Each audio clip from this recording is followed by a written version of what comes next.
Hey guys, it's Brittany here, and today I'm going to be reading My Rotten Red-Headed Older Brother, written and illustrated by Patricia Palaca. My Rotten Red-Headed Older Brother.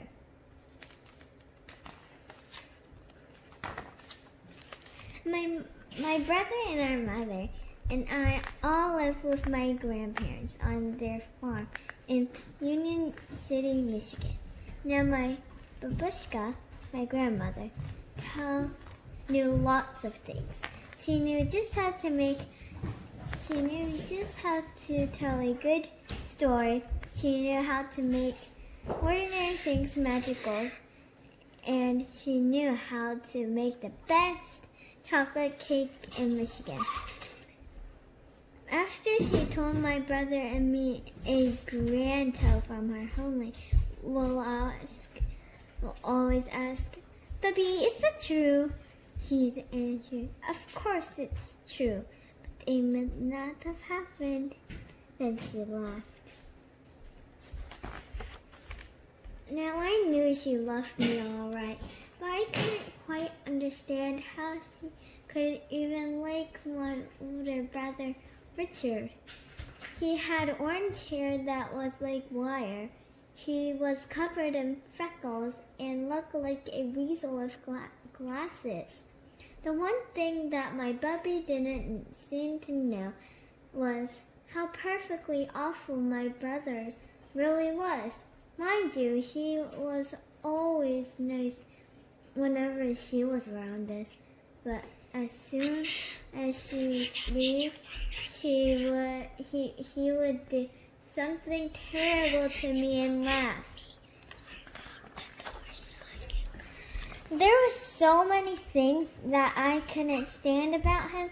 The worst was that he always telling me he could do just about everything better than I. "Bet I could pick more blackberries than you," he jeered at me once. "No, you can't." "Can so." "Cannot." "Can," he whispered.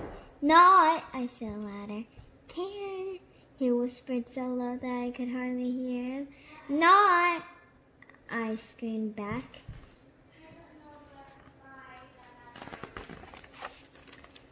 We both picked blackberries for most of the afternoon. While he up and did it, he not only picked more berries than I, he set a record that wasn't even challenged for the next 10 years.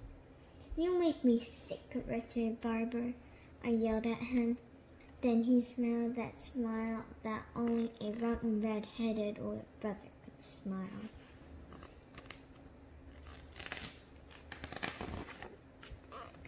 I guess I would have to face it. He could run the fastest, climb the highest, throw the farthest, sit the longest, get the dirtiest, burp the loudest, and spit the farthest. He had no equal, certainly not me, and I'm 4 years older than you. Always have been and always will be, he sneered.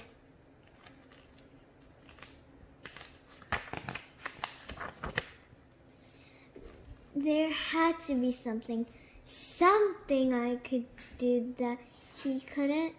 Then an inspired thought comforted at me like a fresh breeze of a hot summer day. "Oh, Richie," I called as I stood next to the radish splashes. "Do you like radish?" "No," he said. "It's the starest stuff on the planet." I knew at long last that I had him. "I bet I could eat more of that radish than you can't get puckers." "The puckers," I challenged. I don't think so. I do. I don't, he said, narrowing his eyes. I do, I insisted. Don't, he hissed, looking smug. Do, I said fastly as I grabbed the crystal and started chewing it almost down the leaf. When I couldn't get one more sour bite into my mouth, he was still eating with relish. I thought you said you didn't like rubbish, I said through pursed lips. I don't like it. I love it, he announced as he popped the last stalk into his mouth. I was so mad I couldn't feel how my belly was starting to ache. I can't stand you, Richard Barber. Our double dog can't stand you. I screamed as I went into the house to be consoled by my grandmother. Yeah, and I'm 4 years older than you, too, you little twerp. Always have been and always will be, he called after me. Then he laughed. That rotten red-headed older brother laughed. That night at dinner, I could hardly eat. Have you been eating angry apples again, children? Bubby asked as she sliced me a huge wedge of rubbish cake pie. I baked your favorite, Richard. Richard gave me one of his extra rotten, weasel-eyed, grainy, toothed grins. At bedtime, my Bubby came and sat on the edge of my bed like she did every night. Look, a star is falling, she said. We watched it strike across the sky. Then she spit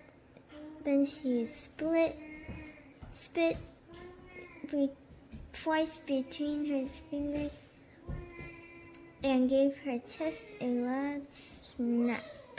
Why did you do that, Bubby? I asked. I was making a wish. Don't you know that wish are falling stars come true? At last I knew how I was going to get back at my brother.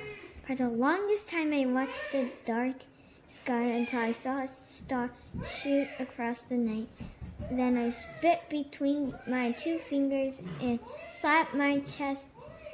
It was done. My wish was to do anything better than my brother. I'll show him. The next morning, all I could think about was my wish. I was thinking about it so hard I almost didn't notice the wagons and trucks pulling into the field down the road near Forest Carnival. A traveling carnival, my brother shouted as he ran toward me. Bet I could eat more hot dogs than you can, he teased. He was already starting. But this time I was going to do something so incredible that even he would have to sit up and take notice. I had a star wish. I'll show my rotten red-headed older brother all right. The last thing I remember was stepping off the platform. Next thing I knew, I woke up with Bubby sitting on the edge of my bed. Mom and Grandpa was there too. You gave us a fright, Mama said. How do you feel? What happened? I asked. You fell, my rotten red-headed older brother announced. You gave us all a fright, Mama said. How do you feel? What happened? I asked. You fell, my rotten red-headed older brother announced with a biggest grin on his face. I don't know what we could have done, my Bubby said. Your brother carried you all the way home and then had to run to get Dr. Lee. You had to have stitches. I watched it all, he said excitedly. You fell off the merry-go-round right into some pop bottles, my Gramps added. You even passed out, my brother chirped. Looks like you finally did something special. It was from the exact moment that our relationship changed somehow. Thanks, Richie, I said to him. What's a big brother for anyway, he said, blushing. That night, we were all out in the yard on the hot Michigan nights. It was my family's custom to sleep outside, where it was cool. Look at those stars, Bobby said quietly. Wishes are funny, aren't they? I said. Sometimes they come true, definitely when you think they will. That's why you have to be very careful what you wish for. It just may come true. Bubby said. Then she squeezed both of our hands. Hang on to the grass. She whispered, Hey, Bub, my brother asked. Because if we don't, we might float up to the stars. Then she leaned over and kissed us both 3 times. I kiss your eyes, I said, and I hold both of your hearts in my good keeping. And this night, I thank God that I walked this earth with both of you. Amen. Then we all just lay on our blankets in the gentle summer night. I'll always be 4 years older than you, though, my brother whispered softly. Then he smiled. All of us held one another's hands, and then we all drifted for sleep. Thank you guys for watching. If you guys like the reading videos, make sure to get a thumbs up and subscribe.